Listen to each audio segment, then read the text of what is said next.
আর এবার বেলাগাম মালদহের তৃণমূল জেলা সভাপতি পিঠের চামড়া তুলে নেওয়ার হুমকি দিয়েছেন তিনি। মুখ্যমন্ত্রী এবং অভিষেক বন্দ্যোপাধ্যায়ের বিরুদ্ধে কেউ কিছু বললে তার চামড়া তুলে নেবেন, হুঙ্কার আব্দুর রহিম বকশির। এখনো মমতা ব্যানার্জির বিরুদ্ধে, অভিষেক ব্যানার্জির বিরুদ্ধে যদি কেউ গাল দেওয়ার চেষ্টা করে তার পিঠের চামড়াটা টেনে নিব, এটা রহিম বকশি আজকের দিন দাঁড়িয়ে এখানে বলছে। মিমি, মালদার একটা খবর তুমি দেখালে, আরেকটা খবর দেখুন। উর্দি ছেড়ে সবেমাত্র রাজনীতির ময়দানে এসেছেন, আর এসে এই গরমাগরম কথা বলছেন মালদা উত্তরের তৃণমূল কংগ্রেস প্রার্থী প্রসূন বন্দ্যোপাধ্যায়।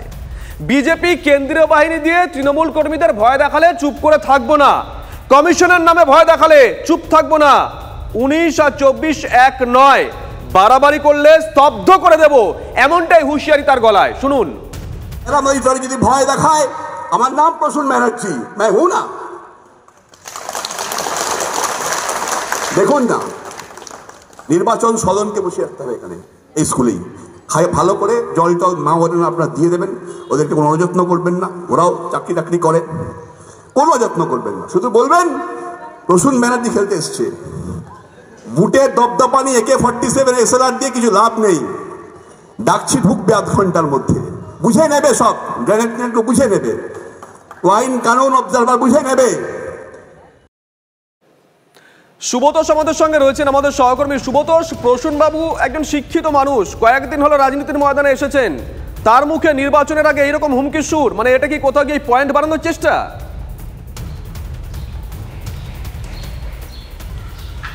রাজনৈতিক মহল অন্তত তাই মনে করছে শুভজিৎ, কারণ শুধু বিজেপি নয়, অন্য দল কংগ্রেস থেকেও সেই যারা নেতাকর্মী রয়েছেন তারাও কিন্তু ঠিক এই একই বক্তব্যটাই বলছেন, এবং তারা প্রত্যেকেই শুধু রাজনৈতিক নেতা বা কর্মী নয়, একই সাথে এই বিষয় এই ধরনের বক্তব্য নিয়ে কিন্তু সমালোচনা করছেন শিক্ষিত মহল, বিশেষ করে যারা শিক্ষক রয়েছেন বা অন্য কোনো সংস্থার সঙ্গে যুক্ত যারা কাজে, তো প্রত্যেকেই কিন্তু এই ধরনের মন্তব্যকে, বিশেষ করে ভোটের আগে এই রকমভাবে গ্রামেগঞ্জে গিয়ে, তোমাকে বলি যে প্রসূন মুখোপাধ্যায় শুধু একটা জায়গায় নয়, কেবলমাত্র হরিশ্চন্দ্রপুরের নয়, তার একই ধরনের বক্তব্য মালদা শহরে, ইংরেজবাজারে, কিংবা যখন কর্মী বৈঠক হচ্ছিল তারা নিজেরা আলোচনা করছিলেন তখনও তার মুখে এই ধরনের মন্তব্য শোনা গেছে। এর পাশাপাশি ওল্ড মালদাতে, যেটা উত্তর মালদা কেন্দ্রের মধ্যে পড়ছে, ওল্ড মালদাতে, সেখানেও কিন্তু এই ধরনের বক্তব্য, যেই বক্তব্যটা ব্যাখ্যা দিয়েছেন, যোগাযোগ করা সম্ভব হয়েছিল, কেন এই কথা বলছেন?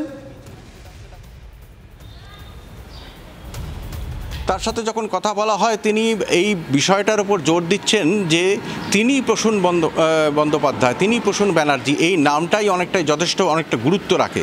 তার বক্তব্য যে এর আগে যারা তৃণমূল প্রার্থী হয়েছেন, এর আগে তিনি কিন্তু সেই রকম কিছু নয়, তিনি স্পষ্ট বলছেন এটাকে যদি হুমকি বলে ধরে নেওয়া যায় তাহলে তার কথা অনুযায়ী তিনি বলছেন যে খেলা হবে, এটা 2019 নয় 2024, ফলে 24-এ তিনি খেলবেন এবং সেই খেলা হবে সেই রকমভাবেই।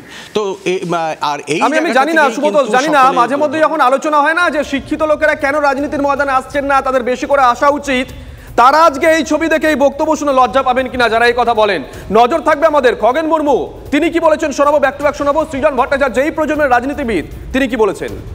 আমরা নির্বাচন কমিশনের কাছে প্রতিটা মুহূর্তে যে তৃণমূল কংগ্রেসের যত রকমের অকাজ কুকাজ আছে, এই ধমকানো চমকানো প্রতিটা মুহূর্তে আমরা নির্বাচন কমিশনের কাছে আমরা জানাবো।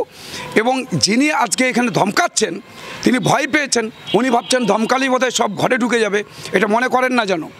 এখানকার তৃণমূল কংগ্রেসের প্রার্থী এটা যেন না মনে করেন ভারতীয় জনতা পার্টি শক্ত হাতে রাস্তায় নেমে লড়াই করছে, এবং এই নির্বাচনে তারা প্রতিবাদ, যে সমস্ত অন্যায়ের প্রতিবাদ করবেন এবং সমস্ত রকম ধমকানি চমকানির তার মোকাবেলা করবার জন্য প্রস্তুত আছে ভারতীয় জনতা পার্টি।